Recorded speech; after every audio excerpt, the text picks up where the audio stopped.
Bonjour à tous, c'est l'un des meilleurs connaisseurs du monde arabe et musulman, agrégé d'arabe, spécialiste de géopolitique et de l'islamisme radical. Il a aussi été il y a quelques années le précepteur d'un des fils de l'émir du Qatar lorsqu'il était à l'école de Saint-Cyr. Il est aujourd'hui et depuis 2011 professeur d'islamologie à l'université Toulouse 2 Le Mirail. Bonjour Mathieu Guider. Bonjour.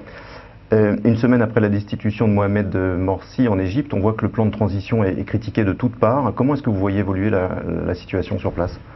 Alors aujourd'hui, la société égyptienne est divisée. Elle est divisée à la fois sur le plan politique, elle est divisée sur le plan social, elle est divisée sur le plan idéologique, parce que on a quand même touché un processus électoral et démocratique qui était en cours, mais pour des raisons qui étaient justifiées d'un côté comme de l'autre. On a utilisé chez nous beaucoup de précautions de langage, mais c'est bel et bien un coup d'État. Non, c'est un coup d'État, bien évidemment, lorsque vous avez le ministre de la Défense d'un gouvernement qui destitue le président élu, c'est un coup d'État. Simplement là, comme on est dans un mouvement populaire qui est soutenu par la population, qu'on est face également à un président islamiste, on est tous gênés bien évidemment aux entournures, comment qualifier ce coup d'État qu'on voulait mais en même temps qu'on n'osait pas pour les questions démocratiques tout simplement. Vous étiez vous-même en Égypte ces derniers jours, oui, qu'est-ce alors, que vous avez ressenti sur place? Moi ce que j'ai vu c'est une société égyptienne très divisée, mais en même temps avec des islamistes qui estiment qu'ils n'ont pas eu le temps de faire le nécessaire, et avec surtout un ras-le-bol général. Il y a une vraie volonté de changement, une impatience, une véritable impatience, une frustration, une situation économique dramatique, vraiment très difficile.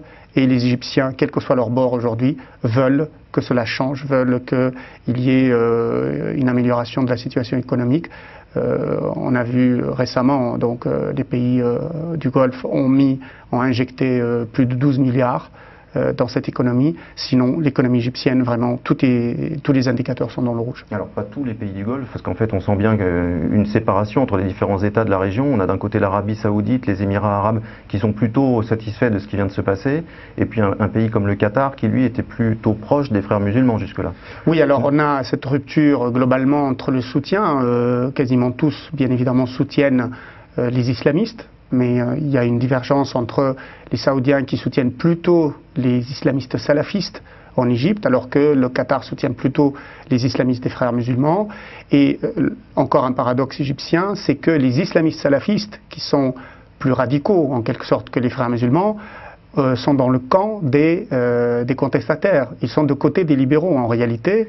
Ces islamistes salafistes qui ont obtenu 25%, on s'en souvient dans les élections législatives, sont aujourd'hui dans le camp de l'opposition et ont appuyer la destitution du président Morsi. On a du mal à comprendre ce qui sépare les frères musulmans des salafistes, parce que l'objectif politique ultime, il est le même, c'est l'institution d'un État islamiste, mais dans la méthode, qu'est-ce qui les différencie, ces deux camps ? Disons qu'aujourd'hui, comme on sait, les deux forces politiques, en tout cas si l'on s'appuie sur les élections législatives et présidentielles récentes, les deux forces politiques sont les frères musulmans et les salafistes, plus de 40% pour les frères musulmans, 20-25% pour les salafistes.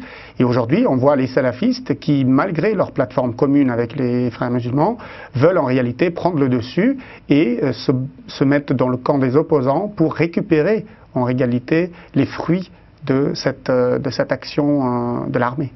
Aujourd'hui, on a donc une équipe de transition qui se met en place avec un nouveau Premier ministre. Que faut-il penser de ce nouveau Premier ministre? Est-ce que c'est un Premier ministre fantoche? Est-ce qu'il a la moindre marge de manœuvre pour faire avancer les choses dans le bon sens? Disons que tous les candidats qui ont été présentés par l'institution militaire ont reçu une fin de non-recevoir de la part des islamistes salafistes qui sont dans la coalition d'opposition. C'est notamment le cas de Mohamed El Baradei qui était présenté comme le Premier ministre. Mohamed El Baradei et d'autres d'ailleurs qui étaient considérés soit comme trop pro-occidentaux, soit comme trop anti-islamistes. Et c'est ce personnage, pour ainsi dire, qui ne dérange personne, a finalement été accepté par l'ensemble des partenaires de cette opposition. Mais le pouvoir est bel et bien aujourd'hui entre les mains de l'armée. Ah oui, clairement, le pouvoir est entre les mains de l'armée, comme on l'a vu d'ailleurs dans la déclaration constitutionnelle qui a été faite, qui a été signée par le président transitoire, mais qui est contestée aujourd'hui par, y compris, les forces alliées à l'armée. L'urgence, de votre point de vue, aujourd'hui, c'est quoi? C'est fixer un calendrier politique au plus vite? Non, pour moi, vraiment, l'urgence, c'est économique aujourd'hui. En Égypte, ce que j'ai vu de mon point de vue, c'est une inflation galopante, c'est le manque de ressources, le manque d'argent, le manque de liquidité. C'est un peuple qui ne travaille pas. Les gens sont dans la rue et maintenant avec le ramadan c'est encore plus pire parce que les gens ne travaillent pas véritablement et c'est la remise en marche de l'économie égyptienne. Cela fait 2 ans qu'en réalité cela tourne au ralenti, qu'il y a des manifestations, des sabotages. Le Sinaï est une région presque hors contrôle de l'Égypte. Et donc on a cette économie qu'il faut remettre en marche. C'est prioritaire et c'est urgentissime. Ça passe par des injections de fonds comme celles que vous mentionniez tout à l'heure, des dons qui ont été faits par l'Arabie Saoudite, les Émirats arabes. Il y a effectivement un premier point, c'est des liquidités. L'Égypte a besoin urgentissime de liquidités parce qu'elle n'a pas de quoi payer, en fait, y compris les produits de première nécessité qui sont extrêmement subventionnés. Elle n'a pas de quoi payer les fonctionnaires, elle n'a pas de quoi payer l'armée elle-même. Donc ces liquidités sont véritablement le bienvenu, mais vous avez également la remise en marche de l'économie, c'est-à-dire les investisseurs étrangers ont fui. Il n'y a plus d'investissement presque en Égypte. Le tourisme a connu une chute faramineuse alors que c'était une ressource essentielle pour l'économie égyptienne. Donc il y a un climat de confiance qui doit se remettre en place, une stabilisation et de la sécurité pour que les gens se remettent au travail.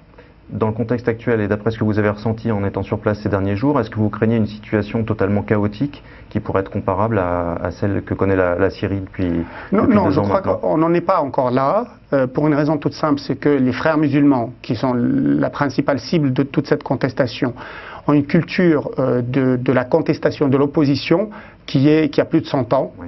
Et donc ils ont l'habitude d'être dans cette opposition silencieuse, sourde au régime. Il y a simplement à craindre que les franges radicales, telles que la Jama'a Islamiyya, ceux qui ont fait les attentats de Luxor en 97, des groupuscules qui sont eux radicaux, eux, oui, pourraient basculer dans la violence, voire dans des actions de terrorisme. Mais dans l'ensemble, c'est-à-dire la force majeure qui est les frères musulmans, je ne crois pas qu'elle va basculer dans la violence ou dans la guerre civile. Ce serait exagéré à ce stade de le penser. Merci beaucoup Mathieu Guidère, à bientôt. Au revoir.